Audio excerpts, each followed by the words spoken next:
14 jours, c'est le délai imposé pour plier un genou ou pour dresser une nation. En face, une somme 600 millions de dollars exigée, prix d'une soumission que le capitaine Ibrahim Traoré refuse fermement. Alors, que vaut la liberté d'un pays face à une facture, quand la paix devient un reçu et la dignité un poste comptable? Que révèle ce compte à rebours sur le véritable centre de gravité du pouvoir mondial, sur ceux qui écrivent les règles et signent les amendes?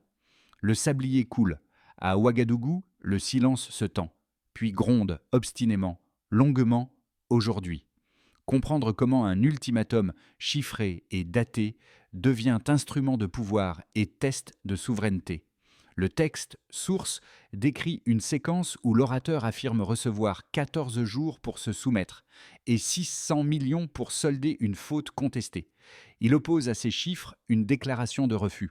Nous suivrons la logique interne de ce discours. Qui est accusé, sur quelle scène, avec quels mots, et pourquoi l'argument vise la dignité, la dette, la sécurité, la loi. Nous préciserons aussi ce que le récit n'apporte pas. Pas de documents, pas de procédure formelle, pas de date officielle. En assumant ces limites, l'analyse évaluera la force persuasive de l'énonciation, la structure rhétorique et les effets d'écho régionaux, afin d'éclairer le lecteur sur la portée et les angles morts. Nous indiquerons enfin où la prudence s'impose face aux ambiguïtés présentes. Derrière deux nombres, 14 et 600 millions, se tient une thèse politique.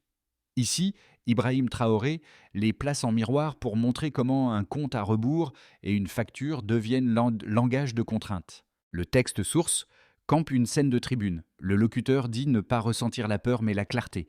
Il accuse des institutions d'avoir transformé la paix en commerce et la souveraineté en jeton d'échange. Le procédé est constant. Juxtaposer promesses universelles et pratiques intéressées, puis en déduire une inversion morale. Libye, Congo, enlèvement, sanctions, lettres officielles. La litanie tisse un récit d'abandon suivi d'ultimatum, où l'Africain patient se mue en accusateur. Le cœur rhétorique tient dans l'assignation des rôles. L'organisation est présentée comme conseil des puissants, l'orateur comme gardien d'une dignité collective. Dans cette architecture, la temporalité sert l'urgence.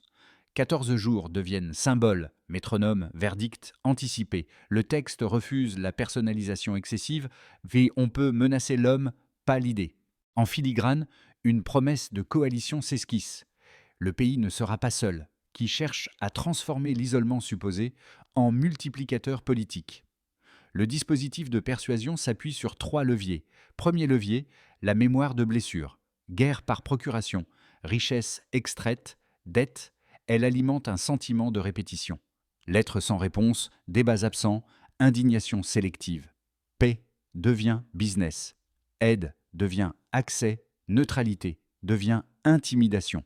Ces renversements créent une cohérence narrative qui s'auto-alimente parce que chaque exemple renforce la mécanique de soupçon. Reste la limite méthodologique. Le texte ne fournit ni pièces, ni contre-arguments internes, ni chronologie vérifiée. Notre lecture s'en tiendra donc à sa logique propre, à ses images, à son tempo, afin d'évaluer pourquoi et comment ce discours, porté par Ibrahim Traoré, prétend substituer à la peur une clarté mobilisatrice. Cette cohérence nourrit attention publique. Chaque phrase généralise l'émotion, puis la ramène à un exemple concret. 2 microcas scellent ce mouvement. Premier microcas, l'évocation d'un militant enlevé, dont la lettre onusienne prend la poussière. Elle illustre l'angle mort bureaucratique, moteur de la défiance. La chaîne aide-dette, les sacs de riz, pour la caméra, sont opposés aux bombes hors champ, pour montrer que l'assistance est perçue comme accès, non secours. Ces vignettes discursives agissent comme matrices. Elles n'apportent pas de preuves externes, mais fixent le sens. À court terme, l'impact recherché est triple. D'abord, un resserrement identitaire, passer du « je » au « nous », du soldat à la génération, afin d'évacuer le procès d'égotisme.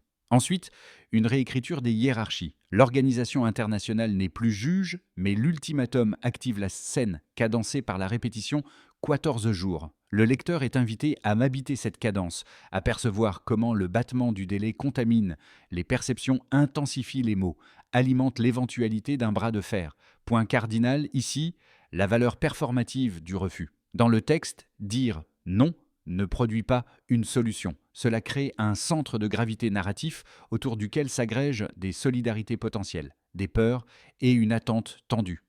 14 jours pour obéir. Avant, les échanges restaient feutrés. Après, chaque mot devient détonation. Le texte source décrit un théâtre d'injonctions. Payer, s'excuser, céder le pouvoir. L'ultimatum porte 3 exigences et un ton, celui d'un jugement. En retour, Ibrahim Traoré choisit la scène publique. Il lit, il accuse, il renverse l'accusation. La chronologie se déploie en 3 temps. Le déclenchement, le coup de tonnerre, puis la vague. Premier temps, le déclenchement, la réception de l'ultimatum. Rien ne filtre du contenu officiel, mais la formule 14 jours suffit à cristalliser l'enjeu. Elle devient symbole, un délai pour fléchir ou se tenir debout. Les discours antérieurs de Traoré insistaient sur la souveraineté. Ici, l'argument devient performatif. Parler, c'est déjà résister. Dans ce cadre, l'absence de négociation n'est pas une erreur, c'est une stratégie, la réplique. Sur le ton du procès, le texte inverse la charge. Les juges deviennent accusés. L'ordre international, rebaptisé Empire du silence, est placé sur le banc des défendeurs. Chaque exemple vient frapper comme un coup de marteau. La Libye brûlée, le Congo saigné, les rapts impunis, les silences prolongés. Ce catalogue fonctionne comme preuve morale. Il n'apporte pas de faits neufs, mais réordonne les souvenirs. Au centre, une idée. Vous appelez cela paix, nous l'appelons dépendance. La phrase agit comme pivot. Elle condense le reproche et l'identité revendiquée.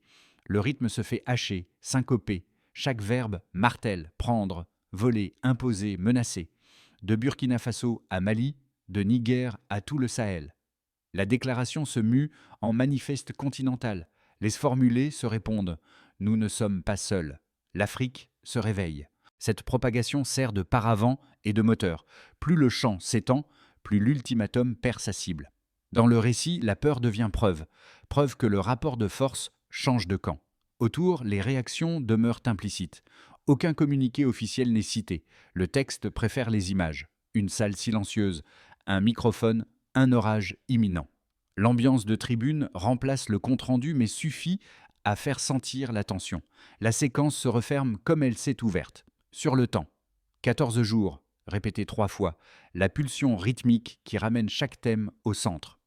Au plan narratif, cette structure triangulaire, délai, dénonciation, défi, permet de maintenir l'attention. On sait où commence la crise, on ignore comment elle se clôt. Le texte transforme ainsi la menace en outil de cohésion. Ce n'est plus une peur, c'est un repère. En cela, la séquence des événements n'est pas seulement un récit, c'est une mise en scène du refus, scandé, tendu, calculé, où chaque jour écoulé devient argument supplémentaire pour tenir debout. Le texte n'offre que 3 repères chiffrés. 14 jours, 600 millions et 6 mois. Ils structurent tout le récit. Ils traduisent la pression du temps, la valeur imposée et la durée du silence. Premier chiffre, 14 jours. C'est un délai politique plutôt qu'un délai administratif. Dans le texte, il est répété 9 fois. Chaque répétition renforce la sensation d'urgence. En rythme discursif, une répétition toute 60 mots maintient le lecteur dans une attente active. Ici, le chiffre devient métronome de résistance. Plus il est proche, plus le refus semble inévitable. Ibrahim Traoré utilise cette contrainte comme outil de récito. Il fait du compte à rebours une preuve de lucidité, et non de peur. D'un point de vue argumentatif, l'efficacité tient au paradoxe. Une menace temporelle devient affirmation de maîtrise. 600 millions. Il symbolise la valeur attribuée à la dignité nationale. Le texte ne donne aucune monnaie, aucune référence budgétaire, mais il associe le montant au verbe « payer ». Ce verbe définit la relation entre institutions et pays africains selon une logique d'échange inégale. L'auteur dénonce le glissement d'un langage éthique vers un langage comptable. Chaque référence économique sert à révéler un rapport de force. L'argent mesure la soumission autant qu'il finance la dépendance. Ainsi, le discours réécrit le registre financier en registre moral. Une somme devient symbole, et le symbole devient preuve.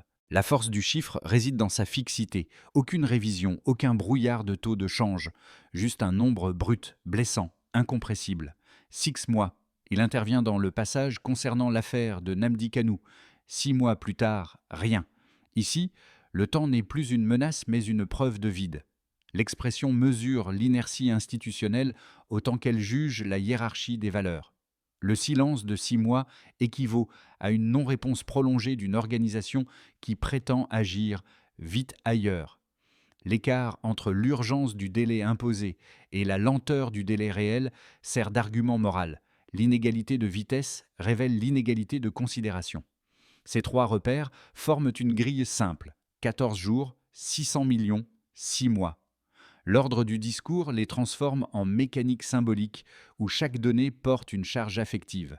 Le temps court signifie pression, le montant signifie dette, le temps long signifie oubli. L'ensemble compose un graphe émotionnel plutôt qu'un tableau statistique. Sur le plan quantitatif, le discours n'apporte aucune mesure économique fiable ni indicateur social vérifiable, mais il exploite la puissance des chiffres comme vecteur de légitimité. Dire un nombre, même isolé, c'est ancrer la colère dans le concret. Cette technique fonctionne souvent dans les prises de parole de crise. Le nombre devient preuve par répétition. En réalité, le texte travaille moins sur la précision que sur l'effet de cadence. Chaque valeur suit la logique du battement, jour, million, mois, comme une respiration artificielle qui soutient la tension dramatique. Enfin, la portée du registre quantitatif réside dans son contraste avec l'abstraction morale. En nommant 3 chiffres, le texte donne à voir 3 mécanismes de pouvoir: la vitesse, le prix et l'oubli. Ce triangle de données bâtit le cadre d'analyse où Ibrahim Traoré se positionne non comme victime, mais comme observateur des mesures imposées. L'évidence numérique devient alors parole morale. Plus les chiffres sont fixes, plus la critique paraît mobile. C'est ainsi que la rhétorique du nombre donne au discours une autorité symbolique, sans jamais sortir de la parole même. D'un côté, la stabilité mondiale, de l'autre, la souveraineté africaine. Pour construire le débat, il faut d'abord comprendre la position du contradicteur implicite. L'organisation internationale agit au nom de la paix, du droit et de la coopération. Elle prétend préserver un ordre. Elle réagit quand un État rompt les accords établis. Ses défenseurs pourraient dire les résolutions, les sanctions, les admonestations ne visent pas à humilier, mais à maintenir une règle commune, celle qui empêche le retour du chaos. Face à cet argument, Ibrahim Traoré répond en miroir. Il admet la valeur du principe, mais en nie l'application équitable.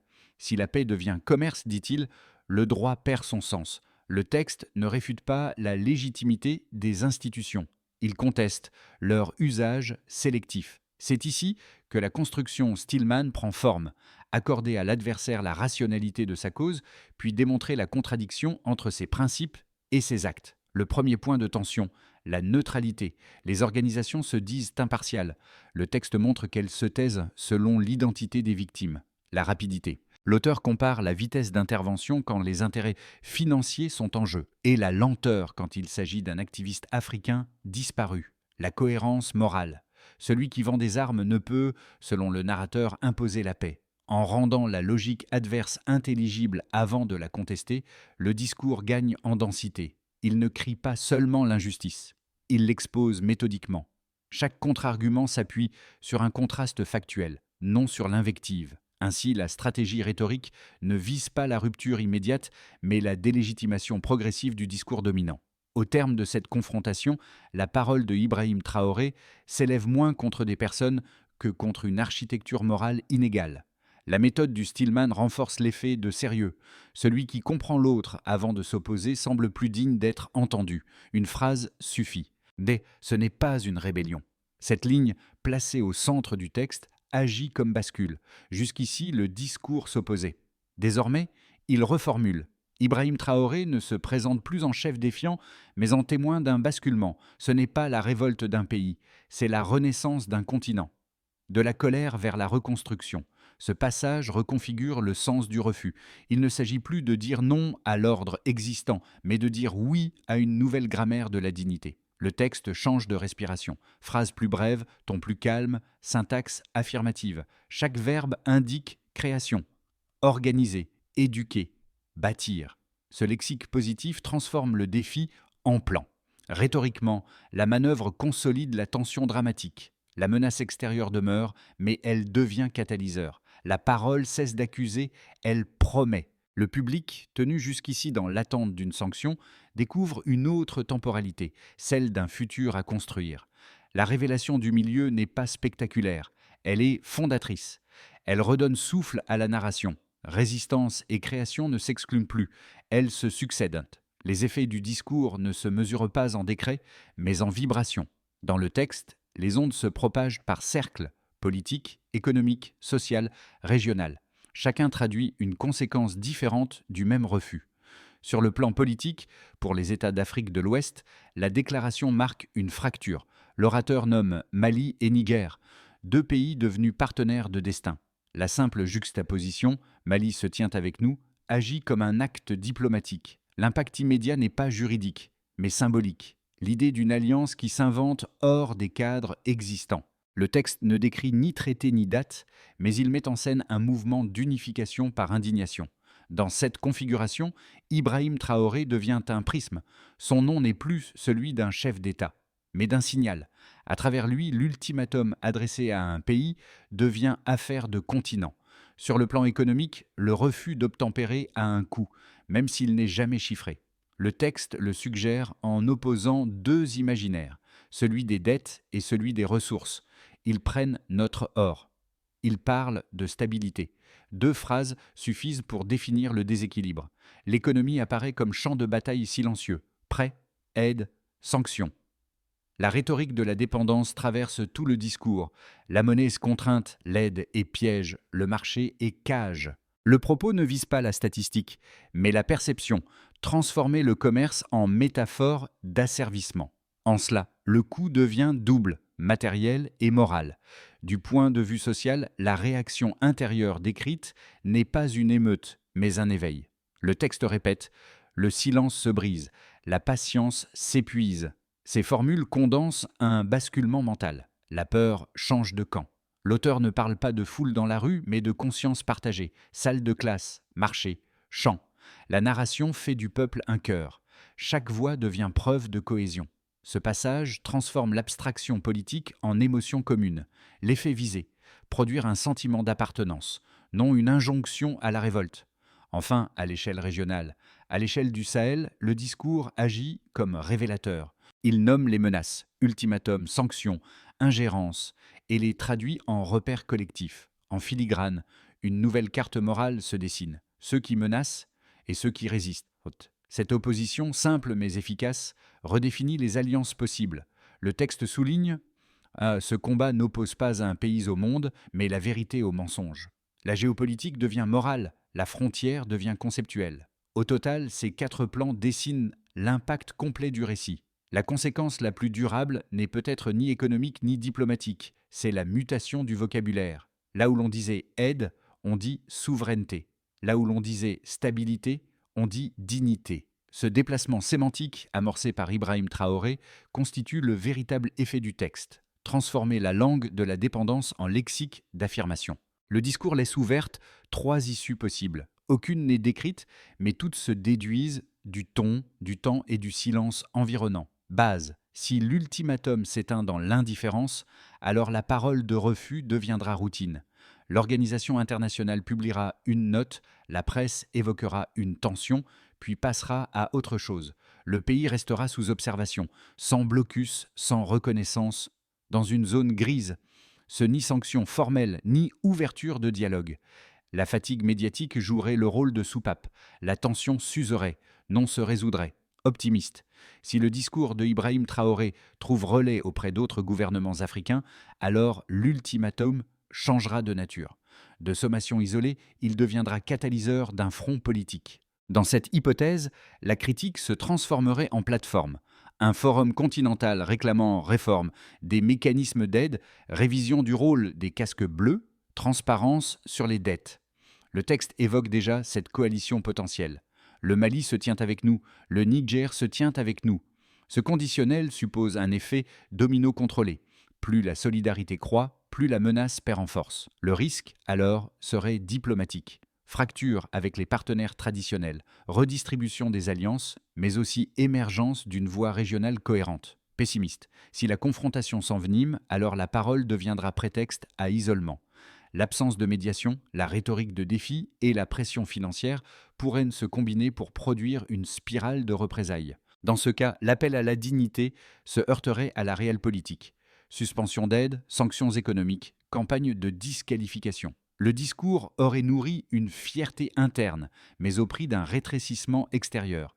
La ligne « Venez me retirer » symbolise cette logique. Affirmation totale, mais fermeture du champ de négociation. Ces trois voies ne s'excluent pas. Elles coexistent comme couches possibles d'un même futur. En filigrane, le texte suggère « Ainsi le temps devient allié ». Alors la mémoire fera le reste. Là se niche la véritable hypothèse optimiste, qu'au-delà des chiffres et des menaces, la constance finisse par forcer l'écoute. Le texte interpelle moins les puissants que les témoins. Il transforme la salle en miroir et le spectateur en acteur potentiel. Chaque lecteur, chaque auditeur devient, elle, agi par glissement. Mes frères et sœurs, dit la voix, puis aussitôt, nous ne sommes pas nés pour vivre à genoux. Le tutoiement n'est pas requis, l'inclusion suffit. Pour la majorité du public africain, l'effet recherché est une revalorisation immédiate. La parole politique, souvent perçue comme lointaine, se reconnecte au vécu. Le champ lexical du travail, champ, marché, école, traduit cette proximité. L'orateur s'y présente comme l'un des leurs, non comme figure d'autorité. La confiance découle de la reconnaissance. Reconnaître les mêmes peurs, les mêmes privations, les mêmes rêves. Pour le spectateur extérieur, celui qui observe de loin, la stratégie est différente. Elle consiste à inverser la perspective, déplacer le centre du monde. Le texte n'attaque pas directement, il questionne.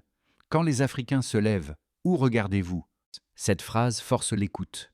Elle ne condamne pas, elle expose. Le lecteur, pris à témoin, doit répondre intérieurement. Enfin, cette section joue sur un levier rarement explicite, la fatigue morale. À force d'entendre les mêmes justifications, paix, aide, stabilité, le public cherche d'autres mots. Le discours de Ibrahim Traoré les fournit, clair, dur, mais formulé sans haine. C'est cette sobriété qui touche. Elle transforme la colère en lucidité partagée. Ainsi, le spectateur ne sort pas convaincu, mais interpellé. Et c'est précisément là que le texte trouve sa portée. Le texte ne livre pas de plan détaillé, mais il en dessine la silhouette. En filigrane, 5 étapes se dégagent, chacune liée à une action ou à un principe. D'abord, il s'agit d'organiser. Le mot revient plusieurs fois, associé à la jeunesse. Il s'agit d'une coordination horizontale. École, marché, champ. Pas de hiérarchie, mais un réseau. La mesure du succès, la continuité. Si dans 6 mois, la parole circule encore, la structure existe. Ensuite, il faut éduquer. L'éducation est présentée comme arme et bouclier. Le discours de Ibrahim Traoré fait de la connaissance un moyen de défense nationale. Apprendre, c'est désarmer la peur. Comprendre, c'est stabiliser la liberté. Indicateur, le volume d'échange plutôt que le nombre d'écoles. Puis vient le moment de bâtir. Le verbe clôt la tirade centrale. Nous construirons. Construire quoi ? Des institutions nouvelles, symboliques ou réelles. L'objectif n'est pas la pierre, mais la cohésion. L'efficacité se mesure à la résilience, la capacité à rester unis quand la pression monte. Après cela, il convient d'unir. Le Mali se tient avec nous, dit le texte. C'est la boussole. L'union dépasse les frontières, mais commence au sein même du pays. Si la coopération régionale se consolide, la parole devient politique d'ensemble. Et pour finir, il faut durer. La durée, ici, remplace la victoire. Tenir dans le temps, résister à l'usure médiatique, c'est déjà gagné. Le discours le souligne. Ce combat ne s'arrêtera pas à l'aube du 15e jour. Cette feuille de route reste implicite, mais sa cohérence la rend tangible. Un programme sans calendrier, une méthode sans bureaucratie, une promesse mesurable par la constance. La fin du texte ne cherche pas le pathos, elle cherche l'écho. Tout revient à la scène initiale. Une salle silencieuse, un micro, un homme debout. Mais le silence a changé de nature. Il n'est plus attente, il est tension. Le public retient son souffle. La parole se dépose lentement, comme une braise. Ibrahim Traoré répète « Vous pouvez menacer l'homme, mais non l'idée. » Kase Shiki Sukowa. Cette phrase, courte, devient ligne de rappel. Un mot d'ordre et un verdict. Elle relie les thèmes dispersés. La dignité, la souveraineté, la patience, la colère. Dans le récit, elle fonctionne comme un arc bouclé. Le refus du départ devient naissance d'un principe. Le texte clôt sa spirale par une métaphore de lumière. L'Afrique s'éveille. C'est le moment du basculement symbolique, celui où la parole cesse d'être défense pour devenir horizon. Le micro, instrument du jugement, devient instrument de proclamation. Pas de triomphe, pas d'applaudissement, juste une clarté. La dignité n'a pas de prix, mais elle a un nom. Le texte se referme sans slogan. Il choisit le murmure plutôt que le cri. Après le tonnerre, vient la question. Que faire de ce silence nouveau? Ni victoire, ni défaite, n'y sont proclamées. Seule demeure une invitation. Regarder autrement, parler autrement, agir sans attendre un mandat extérieur. Ibrahim Traoré n'appelle pas à la révolte, mais à la continuité. Sa parole propose un engagement quotidien. Enseigner, bâtir, relier. Dans cette simplicité se loge la force du message. L'Afrique n'est pas décrite comme victime, mais comme chantier. La dernière image s'adresse autant au continent qu'au monde. Une jeunesse qui se redresse, un peuple qui ne demande plus l'autorisation d'exister. La conclusion ne cherche pas d'adhésion, elle provoque la réflexion. Et la question finale, suspendue mais nécessaire. Si la dignité commence par un mot, qui osera le prononcer chaque jour? Ainsi s'achève le texte, non sur une fin mais sur un commencement.